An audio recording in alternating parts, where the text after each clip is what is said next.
Hello friend, स्वागत है आपका मेरे यूट्यूब चैनल कहानी नेटवर्क में। तो फ्रेंड, चलिए आज एक और मज़ेदार कहानी हम लेकर आए हैं जिसका शीर्षक है माँ का दिल। तो चलिए शुरू करते हैं। समीर को देखकर यकीन नहीं हुआ। दरवाजे पर उसके माता पिता थे। माँ का पैर टूटा था, प्लास्टर चढ़ा था, जैसे तैसे सहारे के साथ खड़ी थी। इंसान के पास जो होता है उसे उसकी कद्र नहीं होती। इस मन को हमेशा दूर के ढोल ही सुहाने लगते हैं। ऐसा ही समीर है जो गांव की शांति और ताज़ा हवा को छोड़कर शहर की भीड़ में जाकर बसना चाहता है। मिट्टी की खुशबू को छोड़कर शहर का धुआं खाना चाहता है।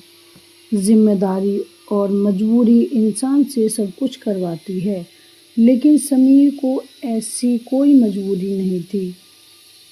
घर छोड़ते वक्त पिताजी ने बहुत समझाया, हमारे पास यहाँ गांव में इतना है कि हम अच्छे से खा सकते हैं।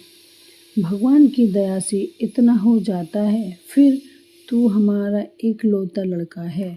हम चाहते हैं कि तू हमारे साथ ही रहे। लेकिन समीर मानने को तैयार नहीं था।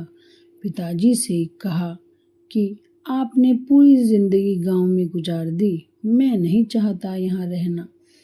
पिताजी ने कहा कि हमने जो भी कमाया है तेरे लिए ही तो है, और फिर यहाँ की ज़मीन, घर और पशुओं को छोड़कर तू वहाँ जाकर छोटी सी नौकरी करना चाहता है। एक बार जो फिर तू सर पर सवार हो जाता है, वो इतना आसानी से कहाँ उतरता है। जवान बच्चे यह भूल जाते हैं कि माता पिता जो बात कर रहे हैं वो सिर्फ बात नहीं, उनका अनुभव भी है। समीर नहीं माना, कहा कि अब पहले जैसा ज़माना नहीं रहा। आप लोग इतना क्यों सोच रहे हो? मोबाइल है और वीडियो कॉल भी है। रोज़ मैं आपको दूर बैठा भी दिखाई दूंगा। समीर नहीं माना और शहर जाकर एक छोटी सी प्राइवेट नौकरी करने लगा। 8 से 10 घंटे की नौकरी के कुल 15,000 मिलते थे। माता पिता को कहा कि वो नौकरी करने लगा। पिताजी ने फिर समझाया, हमें तेरी याद आती है, घर आ जा। समीर नहीं माना। वो शहर की ज़िंदगी जीना चाहता था। समीर की माँ भी परेशान थी, लेकिन उसके पिता ने उन्हें समझाया कि लेने को दो उसे, अपने मन की कुछ दिन में वापस आ जाएगा। आखिर कब तक वो हमारे अनुभव से चलेगा? उसे भी तो अपना अनुभव तैयार करने दो। घर में जहाँ अपनी मर्जी से काम किया करता था, वहीं यहाँ उसे किसी की सुननी पड़ती थी। 2 महीने उसने कोशिश की, लेकिन फिर समीर को अब काम का कुछ ज़्यादा लोड रहने लगा। प्राइवेट नौकरी में समय का कोई ठिकाना नहीं रहता। घर पर बात करना धीरे धीरे कम होने लगा। करीब 4 दिन बाद जब उसने अपने घर पर फ़ोन उठाया तो उसके पिता ने बोला, बेटा, ऐसा क्या काम करना है कि फ़ोन पर बात करने का ही समय ना मिले? पिताजी बोले, बेटा, तेरी माँ का पैर टूट गया है 3 दिन पहले। समीर ने पूछा कि माँ अब ठीक है? पिताजी बोले, प्लास्टर चढ़ा है। समीर ने कहा, पापा, आप वीडियो कॉल से बात करवा देना, अभी मुझे छुट्टी नहीं मिल सकती। गांव में ठीक से नेटवर्क न होने के कारण वीडियो कभी रुकती है, कभी दिखाई देती है, इसलिए अधिकतर वो सिर्फ बात किया करते थे। लेकिन आज माँ का पैर टूटा था।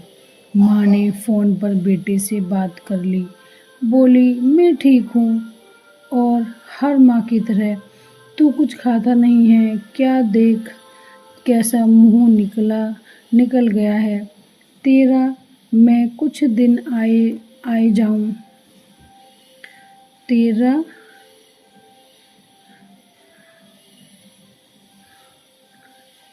समीर अपने दोस्तों के साथ एक छोटे से कमरे में रहता था। किराया ज़्यादा और जगह कम, इसलिए माँ को हमेशा मना करता था। जो गांव की ताज़ा हवा के आदि उन्हें शहर कहाँ भाएगा। माँ से बात करने के 3 दिन बाद ही समीर की तबीयत खराब हो गई। काम पर भी नहीं गया, वहीं कमरे में आराम कर रहा था। कई बार घर से फ़ोन आने पर उसने उठाया, तब उसकी आवाज़ से ही माँ समझ गई। बेटा बीमार है क्या? बोला, हाँ माँ, थोड़ा बुखार है।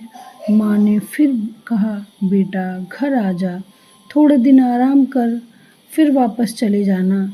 समीर ने फिर आनाकानी की। अगले दिन समीर अपने कमरे में सोया था, तब दरवाजे के खटखटाने की आवाज़ आने पर उसने खोला। दरवाजे पर उसकी मम्मी और पापा थे। समीर की माँ का प्लास्टर अभी भी था, सहारे के साथ चल रही थी। समीर को विश्वास नहीं हुआ कि ऐसी हालत और दर्द में उसकी माँ यहाँ आ जाएगी। माँ, तुम ऐसी यहाँ क्यों आई? वीडियो कॉल पर बात कर लेते। बेटे की बात खत्म होने से पहले, अरे आग लगे तेरे फ़ोन, उसमें अच्छा नहीं दिखाई देता, कितना दुबला हो गया है। उसने तुझे छू भी तो नहीं सकती। समीर ने अपनी आँखों से आंसुओं की बड़ी मुश्किल से रोका और कहा, उसे पता चल गया था। उसके एक आंसू निकलने पर उसकी माँ ने न जाने कितने निकाले। माँ बोली, बेटा तू नहीं आ सकता होगा, हम तो आ सकते हैं, हमें किसी से पूछना नहीं होता। माँ बाप का दिल तू समझ नहीं पाएगा, जब तेरी औलाद होगी तब तू समझ पाएगा। समीर के पिता बोले, बेटा मैं तुझ पर ज़्यादा दबाव डालकर वापस ले जाना नहीं चाहता, क्योंकि मुझे लगा कि शायद इससे भी तुझे कुछ अनुभव हुआ होगा। लेकिन कभी भी परेशान मत होना और हमेशा सब कुछ अपने माता पिता से ज़रूर बताना और जब जी करे घर आ जाना। आखिर में समीर ने इन सब से सीखा कि वो कितना खुशकिस्मत है कि उसके पास ऐसे माता पिता हैं। साथ ही मजबूरी नहीं है काम करते रहने की, वो जब चाहे वापस घर आ सकता है। अब वो अपनी माता पिता से बहुत प्यार करने लगा। तो फ्रेंड, ये थी हमारी आज की कहानी, माँ का दिल। तो माँ के दिल के बारे में तो और क्या ही कहा जाए, सभी को पता है कि माँ का हृदय कैसा होता है। तो आपको हमारी कहानी कैसी लगी कमेंट करके बताइएगा ज़रूर। चलिए फ्रेंड, फिर मिलते हैं एक नई कहानी में। Thank you.